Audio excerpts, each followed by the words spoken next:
Have you ever felt anxious on a client call?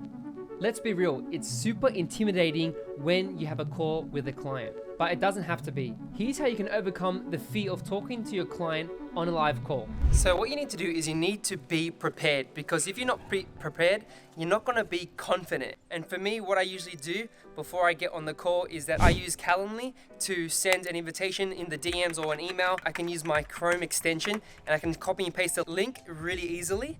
And then I can see it in my Google Calendar, it's all connected. Now for me, I personally use Zoom. There's so many apps out there. You can use Google Chat, you can use something like Whereby, but I find Zoom is very reliable. I can also hit the record button and it's gonna produce great quality audio and video. And the reason why I like to record is that I can always go back to the call and I can take notes. I can also reflect and improve on my call. So for next time, I know if I made mistakes, I can make it better and improve on it. Now, before my call that I have with the client, I always have some basic questions that I like to ask just so I can start to get an understanding of the problem, what we're trying to solve, and if I can actually help the client. It's all about finding a right fit, because if we're not a right fit, if we're not a good vibe together, or the personality, there's a mismatch, or maybe the client doesn't have any money yet, or they're just a startup, or maybe they're in an industry I don't like, I don't want to be working with someone that I don't believe in. And so I need to choose my clients wisely. So always go in with an open mind. Don't be really rigid with the questions, but it's just good to have that as a backup in case you get lost with the conversation. Now, before you go into it, I want you to have this mindset. Always just be yourself, be authentic, be true to yourself. Don't try to be this big expert, fancy guru type of person. Just be yourself. You know, if you're a bit shy, that's okay. You know, just talk how you normally would.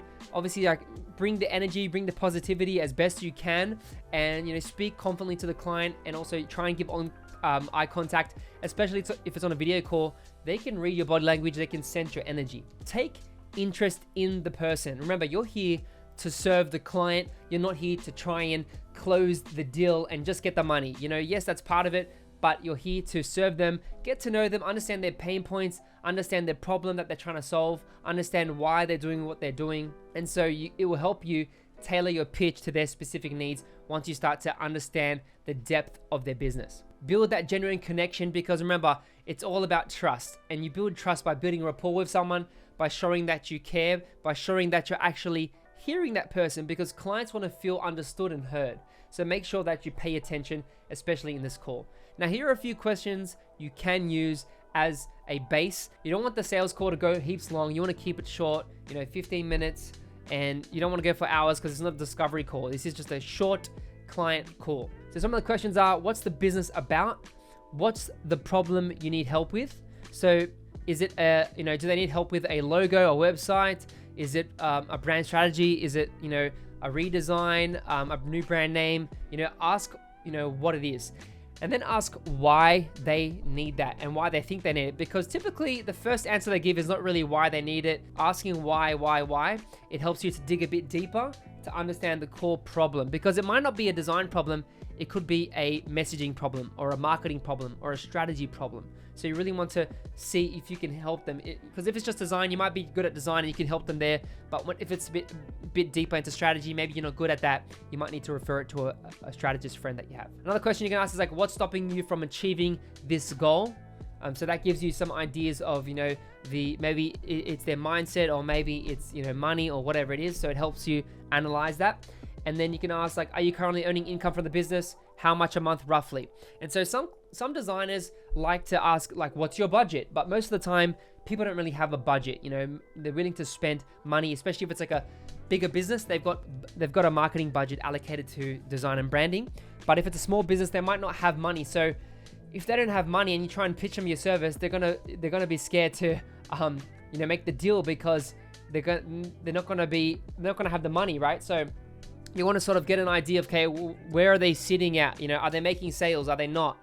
Because most startups might only have like $500 to spend. And so for me, that's too low. I need to be doing projects, in the 5K range to at least make profit in the business. But if you're just starting out, it's okay. Another thing you can ask is like, are you in a rush to get this done? Because if it's a rush project, they need it now, then you charge a rush fee. 30% on top is usually the standard for that. So once you've had a quick chat, you've asked some of the questions, and you've sort of assessed in your mind if it's a right fit and if you can help them, then you go on to sharing what your offer is. Now, your offer might be a logo design package, that can help them, with their rebrand. You do the colors, the typography, brand guidelines, whatever it is. Or maybe it's a website package where you do, the whole design and development and then a launch plan. And maybe that's your offer. Explain to them what's in that offer or that package. Explain how the value is going to bring a return on investment to them. And, be confident when you're talking about it. And then communicate the price. Usually you can say like a range, say this will cost $3,000 to $2,000, or you can just give them just one number. If you have a set package that you always do, you can say this will cost $5,000. Are you ready to make that investment?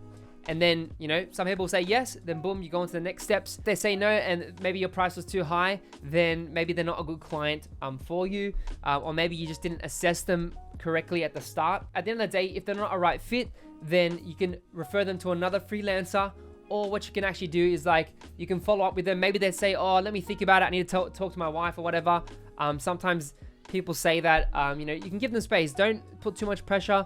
But just keep following up every day or every second day. Just follow up with them. Say, hey, are you ready to move forward with this? And if not, then after following up many, many times, then just, you can leave it there and just move on to other people who are serious. So once that was said and done and they're happy, you've talked about pricing, the offer on the call, then typically what I do is I like to summarize everything that's being said. So at the end of the call, I summarize what we talked about. I summarize the details.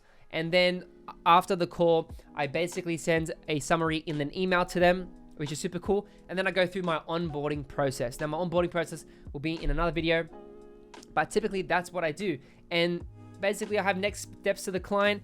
If once we agreed on that call, then typically I'll send them the 50% upfront invoice to them to get started, and then I'll follow the steps to get them plugged into my Notion board, their client portal, and then booking a discovery call using my Calendly link to book that. And that's how I run my client calls. I keep it super simple, super easy, and just really practical.